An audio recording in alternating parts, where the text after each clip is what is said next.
Donald Trump is feuding with his campaign manager, which calls for another edition of As the White House Turns. Made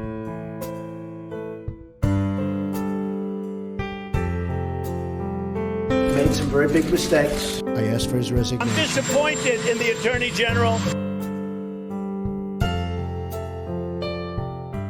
So CNN's reporting that Donald Trump is very much concerned about his approval rating. It has been dipping thanks to his response to coronavirus. I'm guessing suggesting that ingesting bleach didn't really work out so well for him. And instead of taking responsibility for how he's mishandled things, he decided to lash out on his campaign manager, Brad Parscale. Now, I'm not someone who really likes or respects Parscale, so I'm amused by this story. But according to Jeremy Diamond over at CNN, things got a little heated at one point. Let's take a look at what he had to say. Trump has grown increasingly unnerved in the last week about his re-election prospects. Aides have presented him with data showing that his poll numbers are sliding in some of those key battleground states and that he could be headed for defeat against former Vice President Joe Biden if things continue the way that they are. Amid all of that, Jake, the stress of that information affecting the president, it seems, and he let it out in an angry outburst with Brad Parscale, the president's campaign manager. I'm told that the president was huddling with some of his aides on Friday at the White House Friday evening, and that Brad Parscale was on the phone. The president berated him, I'm told, for his own sliding poll numbers, as well as and even threatened to sue Parscale. Now, it's not clear exactly how serious the president was about that threat. So he threatened to sue his campaign manager over his poll numbers in battleground states, because it's Parscale's fault. And how, what law are you going to use or cite in order to the guy's crazy. The guy's crazy. And Parscale is not a good guy, so I don't really care. But how do you sign on to work for someone like Donald Trump, who's unhinged, has no loyalty for anyone or toward anyone?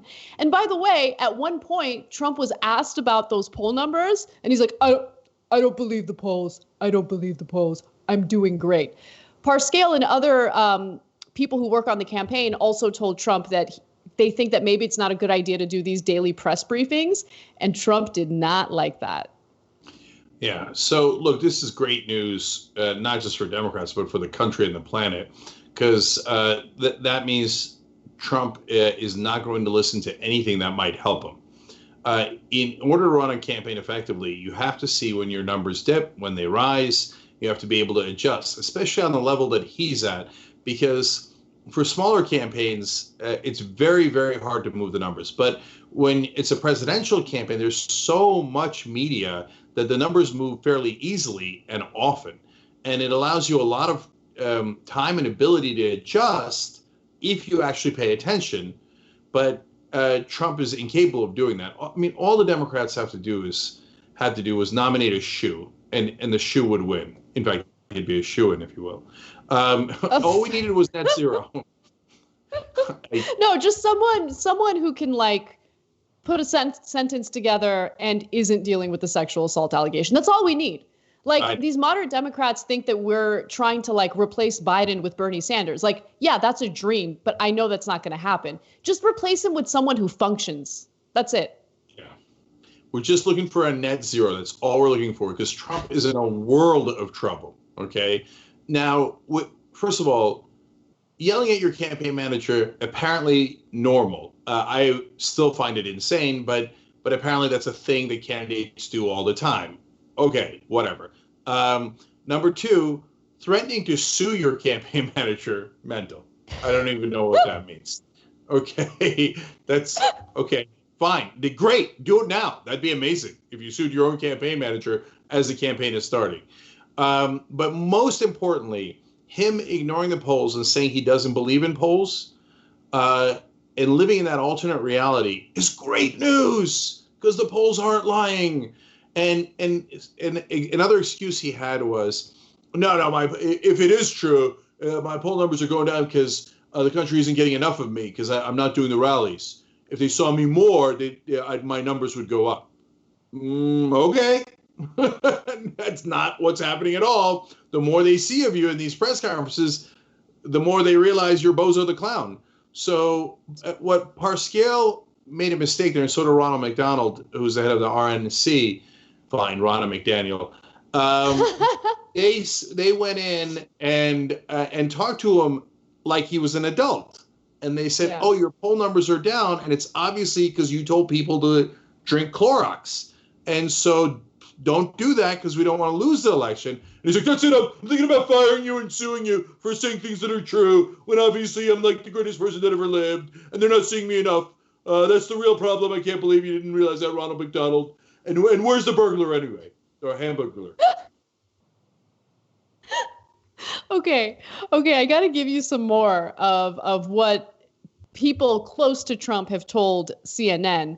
So in one quote, a Republican close to the White House said, he's pissed because he knows he messed up in those briefings, right? So look, I think that Trump plays this game where he knows, right? Like he knows, but he's mad and he's angry at himself. And the only thing he knows how to do is, rather than like maybe pivot and change his behavior, he just lashes out at people around him who are trying to help him, which is like, again, I know I make this point a lot and I'm sorry for being repetitive, but how do you sign on to work for that guy? How?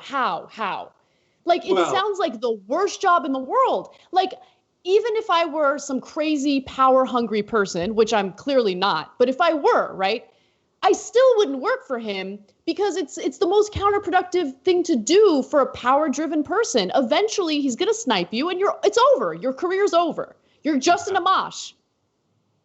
No, I hear you, Anna. But in this case, Parscale's made an unbelievable amount of money.